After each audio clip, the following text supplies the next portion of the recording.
good. Hi, Daphne. Hi, Mom. I'm alive. We already discussed that last week that you're going to live, right? I don't know. I don't remember. I think so. I didn't listen to it. Nice. Because you said, we're talking about my health issues. And I go, well, last week you told everybody you were going to die. And I'm telling everybody you're not. Yes, I'm not. I said apparently Daphne's going to live. I had mono that was did this. inactive that came active again. And then very, very, very, very, very, very, very early lupus. Potentially. Anyway, we have a guest with us today. If you can hear her, her name is Amira. She's my baby. Amira's sat with us before in the podcast, but she's currently on my lap, and I just needed some Amira love. So Amira's here. Amira is here. All right, you ready for my disturbing fact? I am ready. Also, we have puppies. If anyone wants a French Bulldog puppy, DM us. Yeah. Please. Yes, please. Ethically sourced, cage-free. Yeah. Health tested, health backed. Yep. Health guaranteed. Yep. Mom and dad DNA tested, no backyard breeding for me. Trying to undo all the bad backyard breeding by making them perfect. And these ones are perfect. Yeah, they're perfect. Yep. This one's a little smushy right here, so that's why. And it's hot as hell out here. So she's also panting. She's like, girl, why are you so hot? But she's like also sitting on me. And also like, we produce a lot of heat together. Okay, my disturbing fact.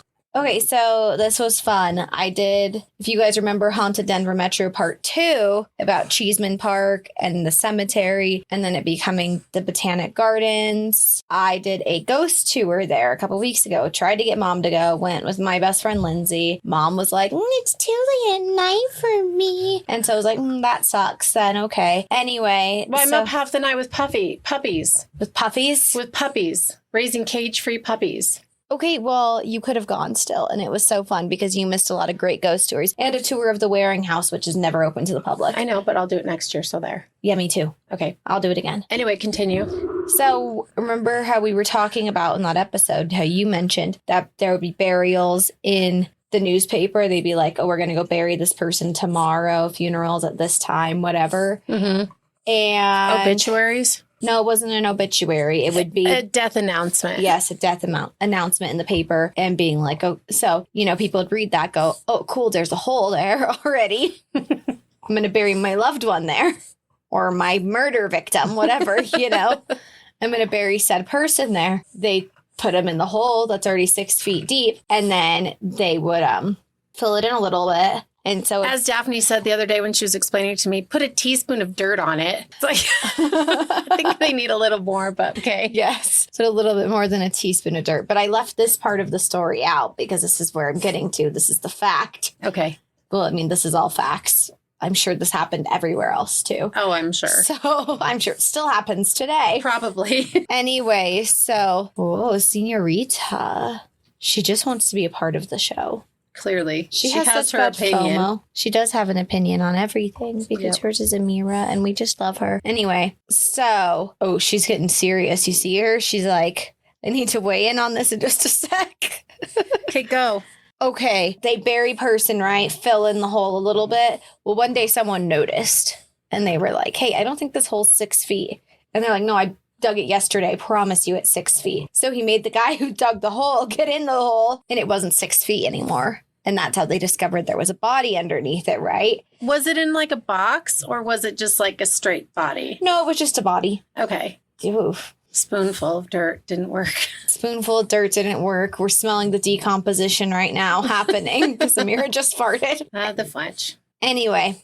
Okay, so this is how they came up with this method, which they were staking the grave, every hole that they would go and bury a casket in. Uh-huh. They would stake it, and if it came up with no body in it and it was just dirt, like if they stabbed far enough with a stake, right, and they pulled it up and there were human remains on it, it would just be a stake. And if they pulled it up and there was nothing on it and just dirt, it would be a virgin steak. That's a fact. It's just kind of fun. It is kind of fun. Fun fact. Virgin steak, not virgin steak. Yeah, there you go. All right. That's all I had. Okay. I just thought it was interesting. I know now there's like other methods of how they figure it out. Like they do dowsing rods, but that's not scientifically proven to work or not. So because they're just checking for water. What? Dowsing rods are checking for water. I don't know. So since your body is mostly water, assuming you're hydrated. Yeah. then that's what the dowsing rod is picking up on. Assuming you're hydrated. Okay, call out. As I was literally like, I stretched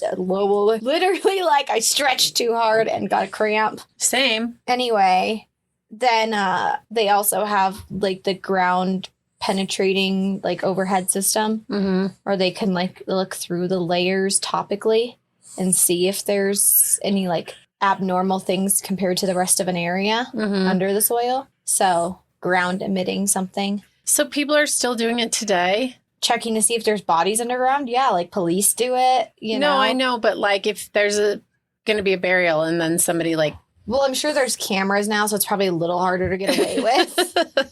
And gates on cemeteries. Although that cemetery that Linz and I checked out a few weeks ago, or 2 weeks ago, that Gold Hill Cemetery, we were like, oh, you could take a body up here, absolutely, because there's literally a sign that says no cameras, bodies welcome. No, nice. No, it doesn't actually say that. It says that that there are loads of unmarked graves in here. If you see recently unturned earth or rocks or like other things in random places, please do not disturb. There is a body there. I wonder if it's a witch. What? Sorry, because I'm listening to this series of books, which is so amazing. And I don't really ever listen to books like this. But since I am busy all day long and taking care of dogs and mopping and whatnot, I started listening to Audible like all the time. And so I run out of credits pretty quickly. So I started like just searching for the free stuff. And this 10 box set series came up, and it's about these witches. And the author's name is Tess Lake. These books are so great. They are funny. What is it called?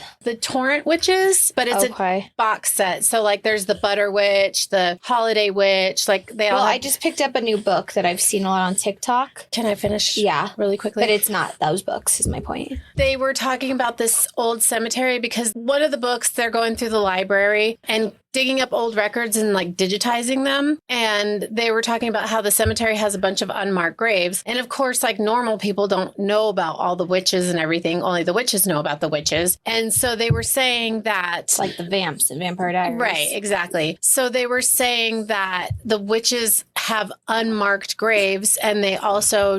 So there's no headstones for the witches, and they also just get buried straight into the ground so that their bodies can just decompose into the earth and just become one with the earth. So anyway, that's why I said that when you said that. Yeah. Okay. But the book I picked up... Obviously, it's fiction, but...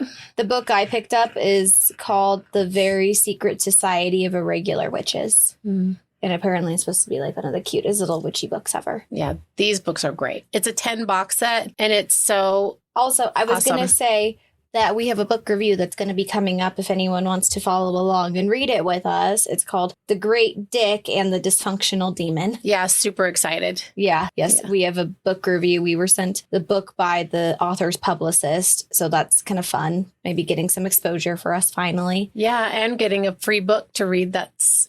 sounds very entertaining, because there was an excerpt from it, and I was like, oh yeah, this is totally up my alley. This is the one. This book is the one for us. Yeah. So can you name it again? Yes. It is called The Great Dick and the Dysfunctional Demon.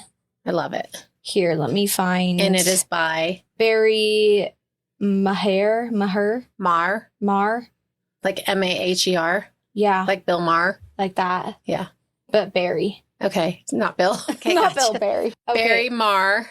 Yes. It says the description of the book reads, ooh, I don't know if I should be the one to read this. We know I can't words.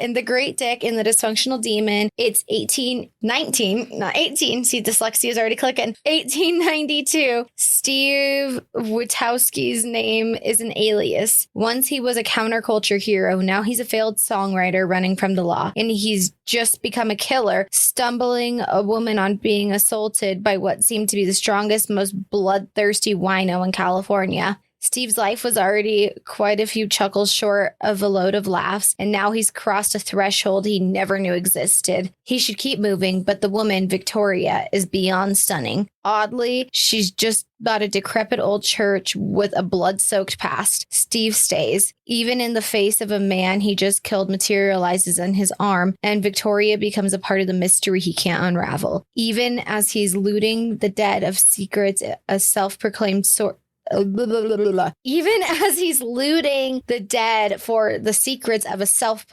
self-proclaimed sorcerer, and he's trapped in the nightmare of fire and blood with the Ralph Lauren version of the Manson family. The sorcerer's spells and rituals can't actually work, of course, until they do. And unknown to Steve, a demon is growing desperate. Sounds so good. I was like, yeah, please. Right, yes. Thank you, Steve, his publicist, the one who sent it to us. Yeah. Thank you, thank you, thank you. Yeah, Big happenings for us over here on this side of the world. correct. And Vienna, don't you fret. Yours is coming for your birthday. Okay. Commitment has been made, Daphne. Commitment has been made. I've been working on it. I've been looking into it. I watched like 3 documentaries, I think, about stuff on it. Okay. It's happening. I had a case request. This is not what today is all about, obviously, since I gave the fact. But Vienna, don't fret. It's coming your way. All right.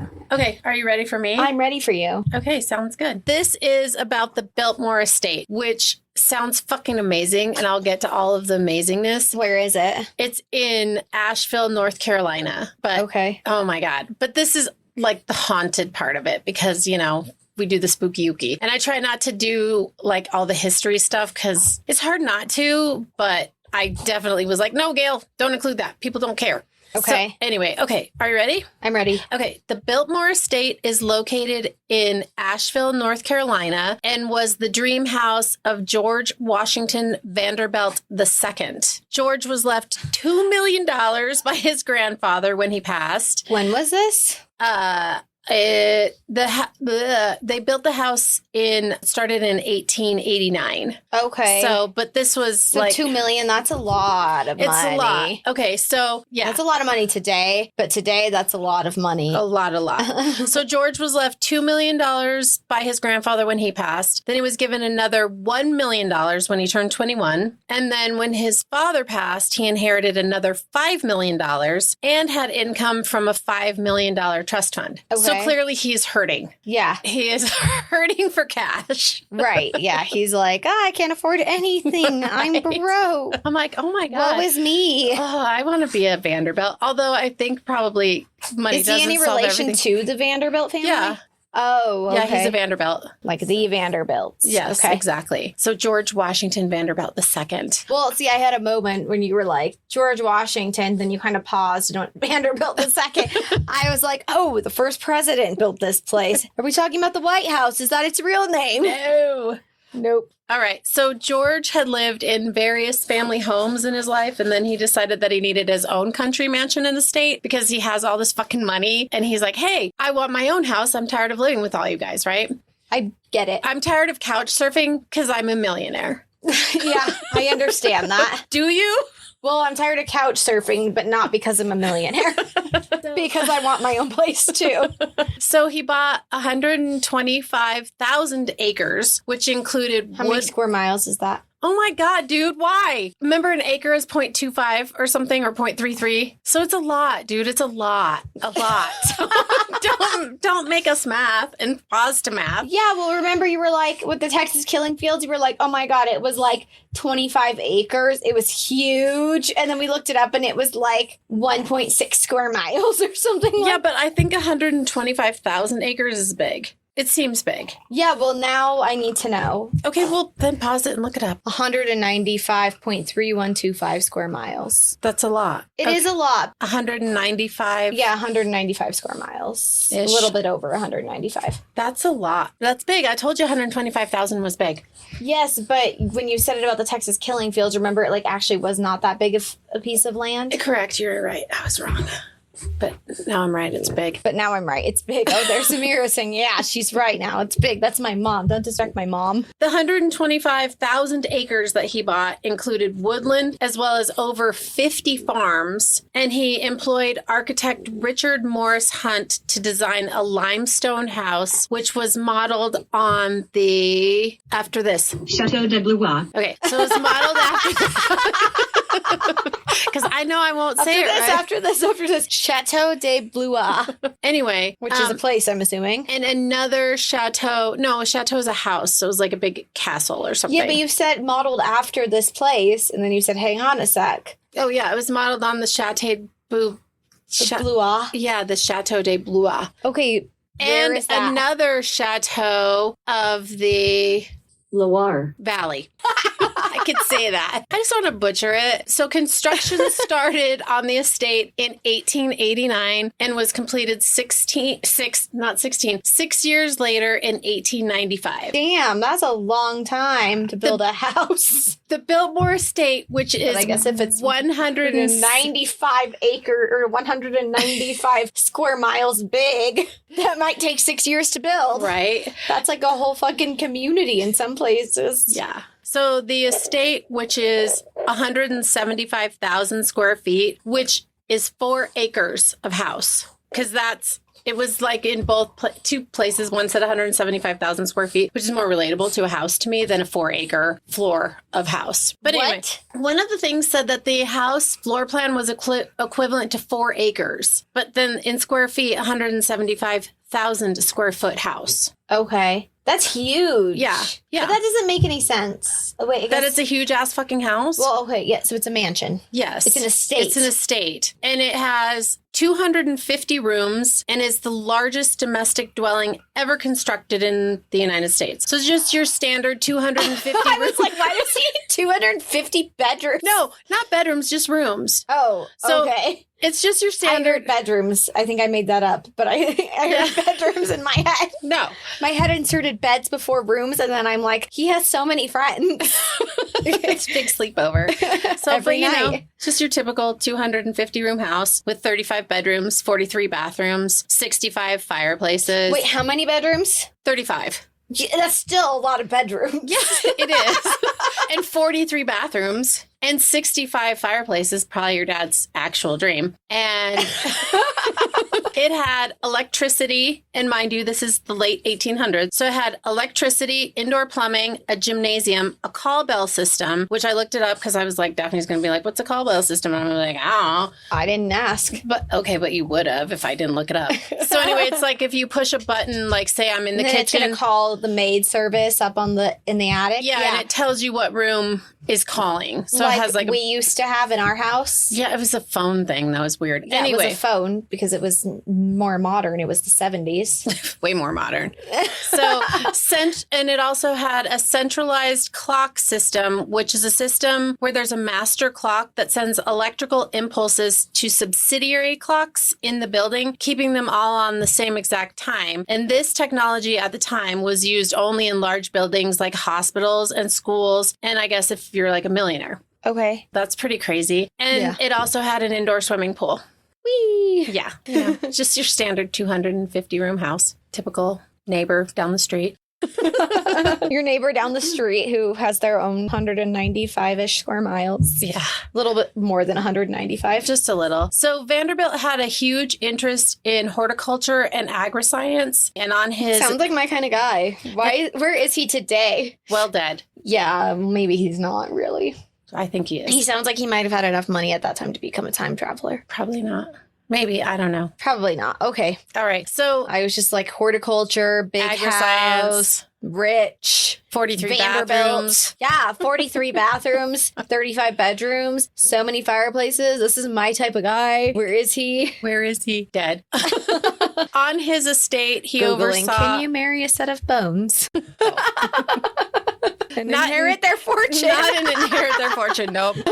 So on his estate, he oversaw experiments in scientific farming, animal bloodline breeding, and forestry. And his goal was to operate a self-sustaining estate. So like, to have his own farm, his own animals, his own like milk production, cheese production, just the whole nine. Like you don't have to go anywhere. Yeah, you don't have to go anywhere. And it was all like being... He's making his own farmer's market. Yes. And it was all being like perfected through science. So it's not just like... Oh my God, he's my type of guy. Okay.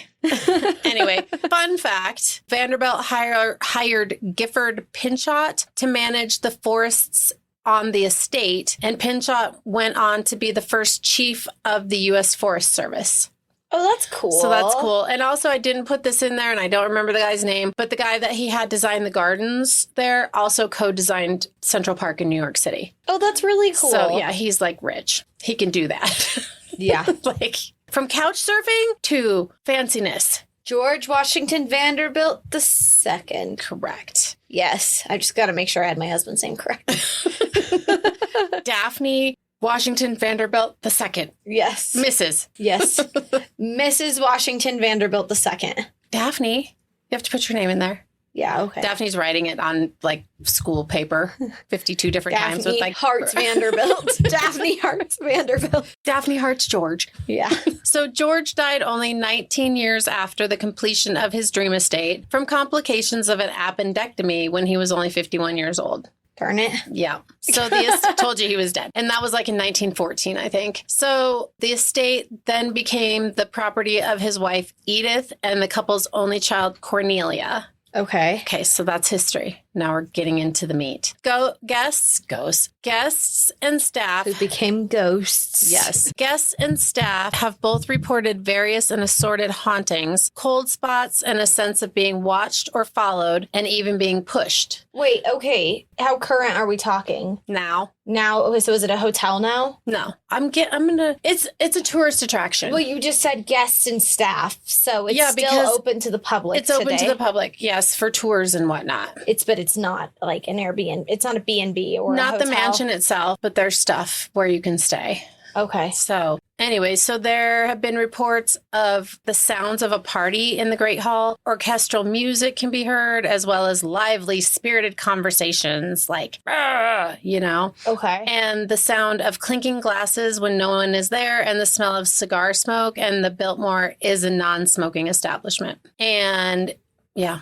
So that's creepy, right? That is creepy. Yeah. There are also staff members in ghostly form performing their daily routines all over the house and the grounds. So like a ghost of like a maid and a gardener and blah, blah, blah, and all of that. The grand staircase and the basement are the two most haunted spots in the house. People feel sudden drops in temperature. Witnesses have heard footsteps and seen shadowy figures going up and down the stairs when there's no one there. And these experiences are usually accompanied by smells drifting through the air like perfume, cologne, food. So creepy. Yeah. And in the basement, there are reports of ghosts cooking and doing like kitchen chores and stuff. Okay. Creepy. Creepy, but cool, right? Yeah. It's kind of sounds like maybe what was a little bit of the inspiration of Beauty and the Beast was like Maybe. pigs doing the chore.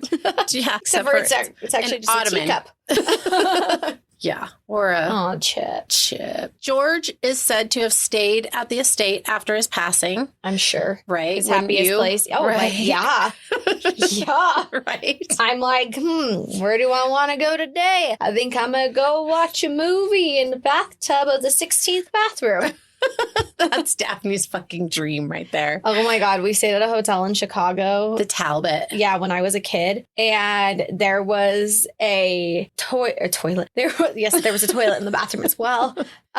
There was a TV in the bathroom, and I remember I took a bath, and I don't remember when I watched. Like a big ass jacuzzi tub. Yeah, it was like a big ass jacuzzi tub, and I watched something on the Disney Channel that I vividly remember. It was probably Hannah Montana or something. But I just was in there for 2 hours, and I remember you guys being all fucking irritated, and then you guys we were staying. It was almost directly across the street, or across the street, a block over from Haagen-Dazs, right? Yeah, and you guys went to Haagen-Dazs without me. I was just enjoying myself. Fuck this bitch. That is still what I do. I still will prop my computer up on my toilet and sit in the bath and watch TV or a movie in the bath from my computer.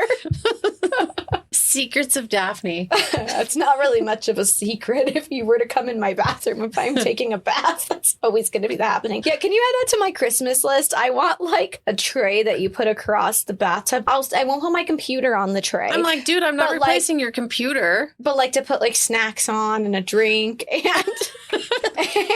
I want one of those things that you insert into the bathtub that has the jets on it that make it a DIY jet tub. I mean it. I don't doubt that you do. I'm like, I thought you were going to say, so I can put my computer. I'm like, dude, you're lucky. You'll be all, well, what happened was it dropped off the tray and went into the tub. So now I need a new computer. No. I'll still just leave it on the toilet. Okay. That's so much better.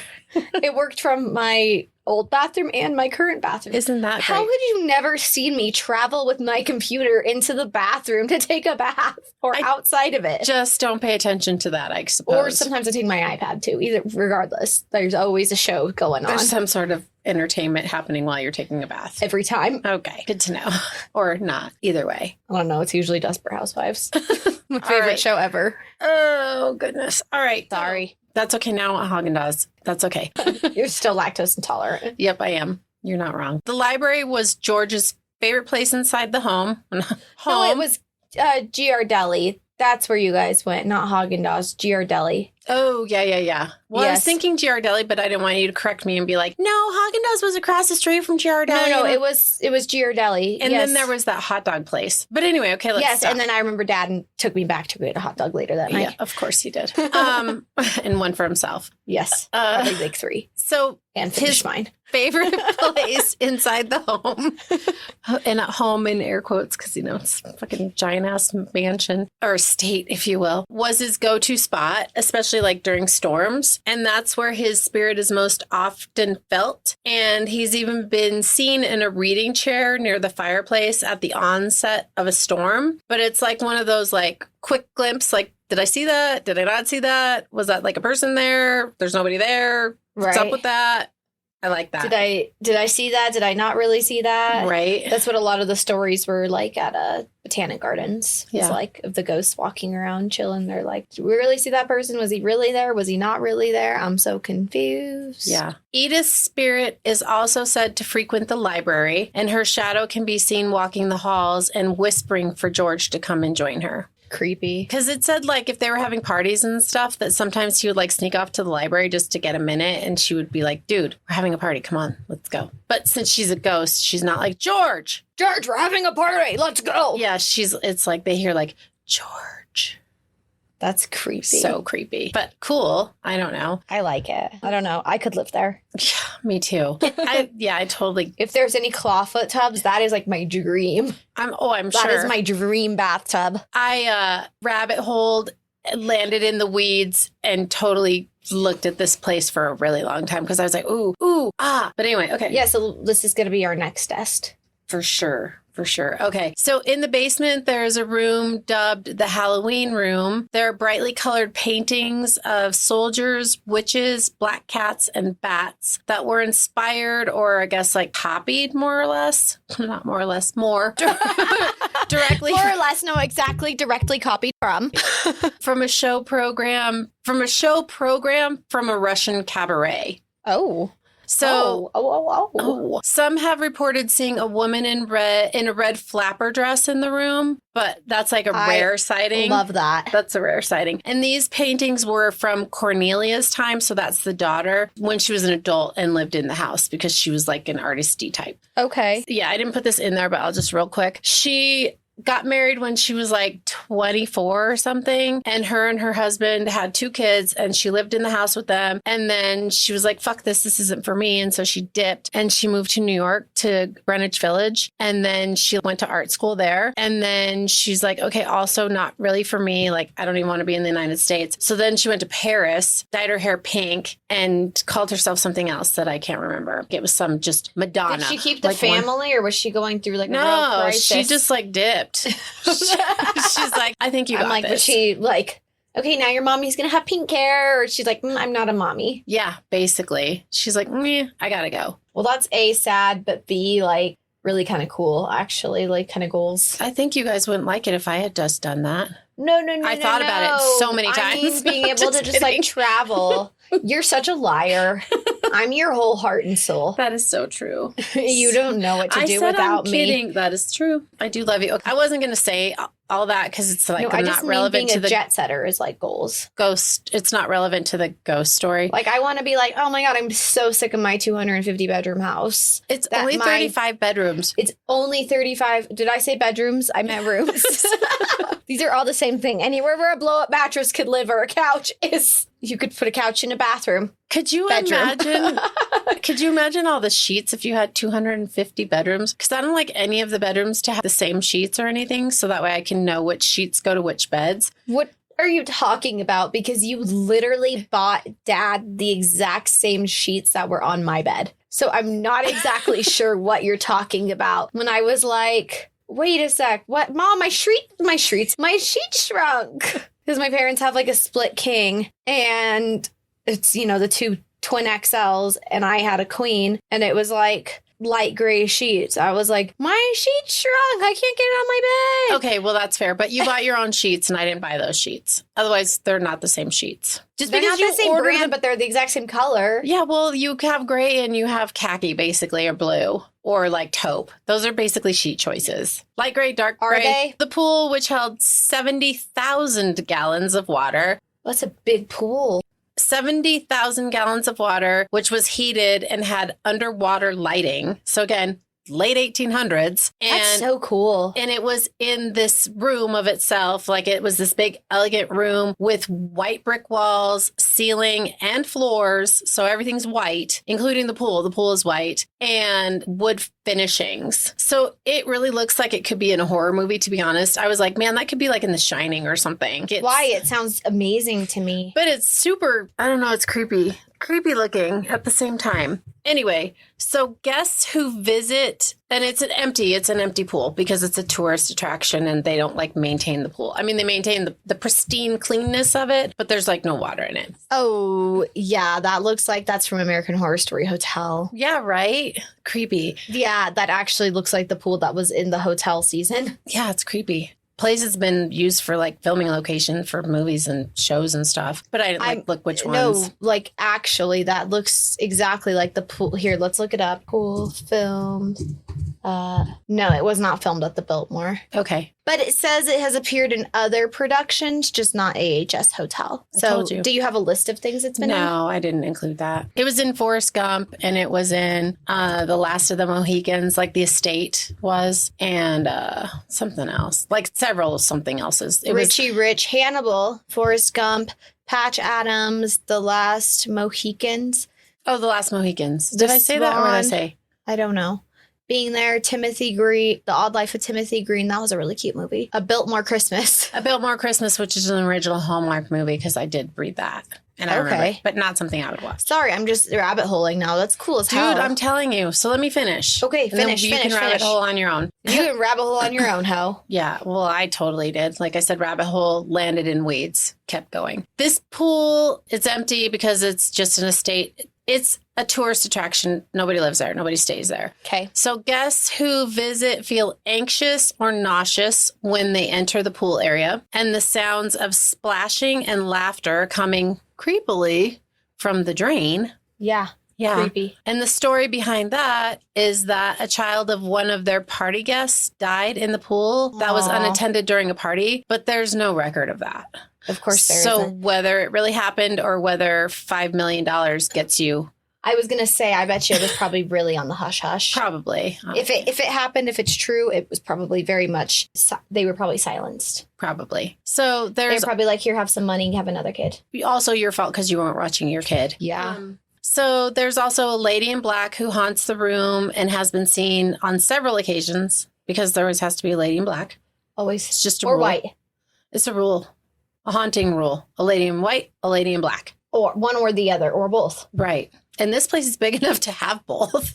This place probably has variations. Well, I said there was the red flapper dress. Yep. So we got red, we got black. Yep. And right now we're going to get to the pink woman. So a ghost called the Woman in Pink has been seen wandering the halls. And the rumor was that she was George's mistress who died in 1898 at a hospital not too far down the road from the estate. And I don't know how far down the road because it's a 195-mile state, but a state, not state, but property. Yeah. And then Dude, that's a big ass property. That's like a whole tank of gas. Like, did he have a gas station on the property? fuck if I know. Like, those cars were around, like, right around that time, weren't Around they? that time. I Like, mean, just they were starting? starting, yeah. Horses. Yeah, horse-drawn carriage. You need to stop and have like an oat station and water every 5 miles or something. I don't know. And local lore speaks of a dark chapter centered around the old forestry compound that was built in 1898. Because remember how I said that he had like his own agri-science 5 thing? miles. That's just like Mind-blowing. unfathomable of Yeah. how large that space is. Right. And he just Like bought it. literally, that's like a gas tank almost. Well, My car has a little bit more than that. My car carries like 319 on average. Yeah, I'm like, my car can do like 319. So I could go around it a couple times or twice. Almost. Not quite. Not quite. Anyway. 1.5. So after serving as the Biltmore Forestry School until 1913, because remember how I told you he was trying to do the self-sustaining thing, and then he died in 1914, but the school was closed like a year before he died. Okay. So one building gained notoriety as a meeting place for illicit activities, and reports tell of a woman's murder by a client, so a prostitute, or a sex worker. I was just about to ask, what kind of illicit activities? A brothel? Yeah. Well, it wasn't a brothel. It was just like where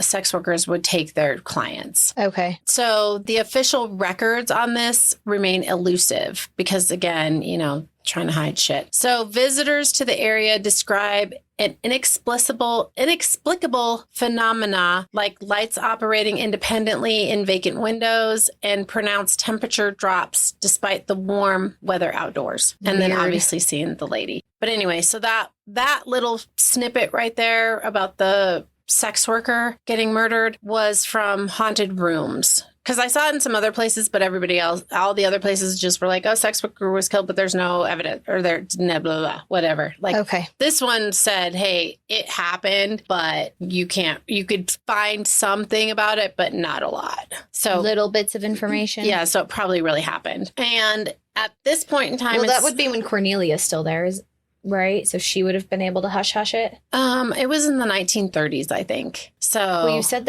she lived there for a while longer.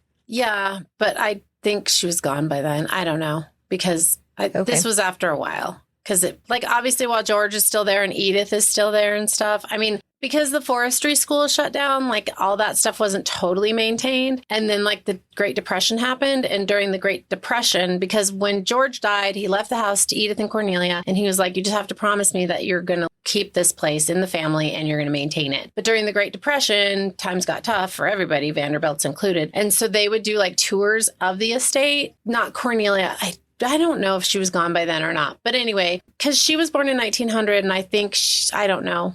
She left because she got married when she was 24. So she would have been married in 1924 and then had 2 kids and left. So I'm not sure exactly when. But during the Great Depression, they charged $2 a person to come in and tour it to help keep the estate. But that meant that other things had to go by the wayside because we can't maintain this whole fucking estate and this forestry building and this barn and this, that, and 195-mile property. So anyway. Okay. All right. Got it. Sorry, that was side note, not in my notes, but I did read it. And like I said, 1913, the school closed down. So it's not a school anymore, but it is part of the Cradle Forestry in America, or the Cradle of Forestry in America, which along with the rest of the estate is a National Historic Site. Okay. So inside the building, there are multimedia exhibits and the grounds can be explored using the paved walking trails. Sounds so fucking cool. And then last but not least, the ghost of a headless orange cat also what the fuck also haunts the gardens. And nobody knows anything about the history of the cat or why it's headless, but it sounds disturbing and I wouldn't want to see it. And I would probably cry. I would see ghost people and ghost animals, but I don't want to see anything headless, people or animals. Just I don't want to see that. What is it? Oh, Headless Nick from Harry Potter. Oh, yeah. That's what I was thinking That's of. different, though. And then, there's a lot of different, hauntings that are unexplained, but there are multiple cemeteries on the grounds. Multiple. Because, remember, it's 195 acres, and there are 50 farms that he bought. Right. I'm trying to think. That's literally Stop. No, it's like a town. It could be a huge. whole town on that property. It had 50 farms. It had 50 farms on it. And more. Why do I need to stop? I'm saying it's a big fucking area. There's probably room for several towns on there. Yeah, I guess. Because the city of Denver itself is 6 square miles or something. Yeah. Yeah. So anyway, there are a million people live there. Multiple cemeteries on the grounds because there were 50 farms. And back then, when your family died, you buried them on your land and you had a family cemetery. Yeah. So there are several cemeteries on the grounds and at least 5 of them predate the Vanderbilts. At least 5. Okay. That they can So he was determine. buying preoccupied territory. Well, it had 50 farms on it when he bought it, but the farms were like in disrepair. But they said some He people were like, restored a lot of them. yeah, well, he just knocked everything down and started from scratch. Okay. But it sounds like some people were kind of disgruntled, like, this is my family farm and I can't believe blah, blah, blah. But they also couldn't afford it or maintain it or whatever. And so he was like, hey, I'm going to buy all this shit. You guys in or out? And they're like, okay, we'll sell. But I'm not 100%. It just said that some people were not so happy, you know? Oh, I'm like sure. that one guy that bought all the Stanley, not the Stanley Hotel, but like that area up there. Remember how it was all homesteading and Yeah. yeah. Lord Anyway, Dunraven. the guy that was Irish, yeah, Lord Dunraven. Thank The you. creep. The only documented murders on the grounds in 1922, a security guard named Walter Brooks confronted 5 men at the Shiloh Gate. And so, like, you figure it's got a gate all the way around it, and there's probably like 7, 8, 25 whatever entrances, and all the gates are like, meet me at the Shiloh Gate, meet me at the Marianne Gate, meet me at the Chelsea Gate, whatever. Yeah. So the Shiloh Gate is the location. And he told authorities that they were trying to, quote, take the place. So, you know, they're going to storm the castle. Storm the Capitol. Yes. Castle. Storm the gates. Storm the castle. Like in what's the Princess Bride. So when they advanced. Storm the Capitol is Hunger Games. Oh, and also bad things in real life. Yes, but Hunger Games was what I was thinking of when they stormed the Capitol. Okay. So when they advanced after being warned, quote, he warned them, he shot 3 of the boys. 2 of them died and 1 was wounded. And it later came out that one of the boys believed that Brooks had shot his dog while it was chasing a deer on the property. And the boys had gone there to like confront him and maybe probably not kill him, but like be like, dude, what the fuck? You shot my dog. And then he killed 2 of them and injured somebody else. So after only 3 hours of deliberation, he was found guilty of second-degree murder in September of This is the 1922. This is the guard, Walter Brooks. And he was sentenced to 40 years of hard labor. And there are no hauntings reported to this event or anything that relates To be fair, this is a good guard. He's protecting the grounds that he's working. Yeah, but I don't I think you should kill people, but like... I don't think they were really there to do that. They were there to confront him because he shot their dog. Yeah, but if he's threatened and it seems like a threat to the property... I don't think it was My a threat to point the is property. he's a good guard. No, I don't think so. I think he's an asshole who, when kids were like, dude, why the fuck did you shoot my dog? He was like, fuck you. Otherwise, he wouldn't have been found guilty. They'd have been like, oh no, it was the make my day law. But 1922. Okay. So I disagree with you. I respectfully disagree with you. I think he was an asshole who shot people because they confronted him about killing his dog. Well, yeah, of course he's an asshole, but he's doing his job. I agree to disagree. And there are no hauntings reported or related to this event, but it was just like the only documented murders on the property. And like we said, there might be Which other is crazy. shit that happened. Well, there might be other shit that happened. It's just not documented. Hush-hushed. Yeah. They were given hush money. That's the correct phrase. Hush money. Hush money. Now the estate is approximately 8,000 acres and it's overseen by the Biltmore Company, a family trust set up by the Vanderbilts. And it's a huge company that employs tons of people in the area. And there are restaurants, a winery, 4 gift shops. In 2001, they opened a luxury hotel on the property called the Inn on Biltmore Estate that has 210 rooms. And in 2010, the estate opened Antler Hill Village, which has more restaurants, shops, and a remodeled winery. Because the original winery is like in the old dairy barn, but this was a winery that already existed, and so they remodeled it. So anyway, a remodeled winery with a connected farmyard. And in 2015, the Village Hotel on Biltmore Estate was opened with 209 rooms, which is a more casual option than the luxury hotel. And there have been a bunch of movies that have used it for filming and some television shows and stuff, but I didn't look all that up. I already did, and we talked about it. Yeah, but there's way more than that, because the ones you were saying, there were some, but not all of them, but we don't need to go through it because nobody cares. I did totally look up the hotel. The Inn on Biltmore Estate, the fancy one, is like $380 a night starting. So it's like your base model room. And then the one that's more affordable and casual starts at like $200 a night. But that's also for just kind of meh. But anyway, I was like, oh, we have to go there. We so have to go there. We should go there. But we won't be staying in the luxury hotel. But they do have cabins. We might be able to. Maybe. We should just go stay there sometime. Yeah. I think it'd be really cool because then we could do like all the tours of like, I don't know if they have ghosty tours, but they have like you can tour the mansion or the estate and you can you can tour like the grounds, and there's like, it just looks amazing. I totally was like looking at all these pictures and all these tours and all these Spend a weekend things. just there exploring it. Yeah, but it's cheaper to go on the weekdays. Okay, but like 3 days. Sorry, because 4 days. that's how much I looked. That it was like, oh, discounts during the week. I was like, oh, we have to go during the week. Well, we could go during the week. Yep. We could go take our single mic, the original one we recorded on, and go record. Yeah, there you go. All right. Well, that's it. That's all she wrote. I love it.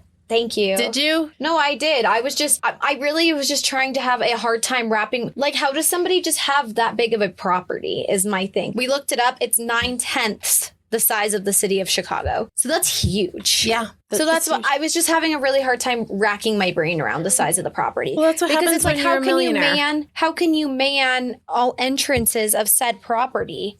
Well, the whole property probably wasn't fenced in, probably just around like the buildings. Right. I mean, most people don't have their whole property fenced in. We don't have our whole property fenced in. Just our dog's yard is what's fenced in. And not the whole property, though. So it's hard to fathom that size is what I'm trying to get at. That's why it was really stumping my brain trying to picture that size, because it's 9/10 the size of the city of Chicago. Well, that's what happens when you have millions of dollars. So basically, he just had a giant fucking property the size of Chicago, basically, and then had a big ass house on it. With 250 dairy rooms. farms, or 50 farms, not necessarily all dairy. He took over 50 farms. He took over 50 farms in the area, took over a bunch of old cemeteries.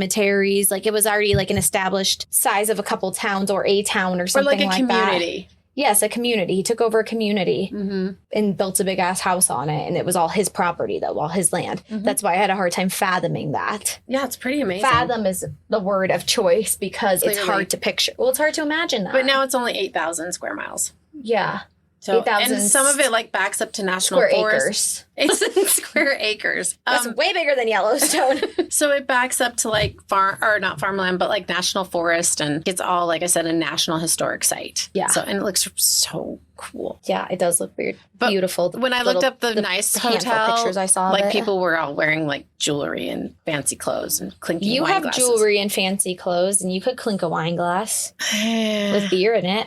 I like sweats. And yeah, me too. Harley Davidson t-shirts. I know. Or like right now it's time for like the Michael Myers and the Chucky t-shirts and the Scooby-Doo van with Freddy Krueger driving it. Yeah, or my Stitch onesie. Yeah.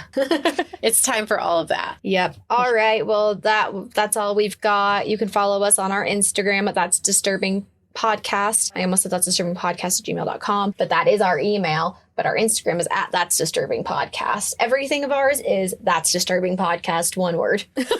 Whether it's at gmail.com or at in front of the That's Disturbing for Instagram. We're actually going to work on getting a Facebook group going, or not group, page. A group of me and Daphne. A group of just the two of us chatting on there. Yeah, we're going to work on that. Yeah, we really do want this to be a thing. So thank you and for get that everyone book. who has patience. We're going to read it and we're going to review it, but it sounds so cool. It does sound so cool. We're going to have a dedicated episode, though, to our review of it. Yeah. So if anyone wants to follow along, you can send us a DM if you want to follow along with it, and we can make a full discussion out of it and talk about it on here. Well, and I'm wondering if it's available like in an audio form. We're going to have to look at that because Daphne and I are going to New Mexico next week and we're driving. And so like we have a 6.5, 7 hour drive. So I'm like, ooh, if that book is available on audiobook, we can probably listen to an hour of it because we don't shut up and stop talking. So we could probably get through an hour of it. But it is not on Audible yet. All right. That's all. But seriously, if you want to DM us, we can read it together and start a chat about it. All right. That's all. Bye-bye.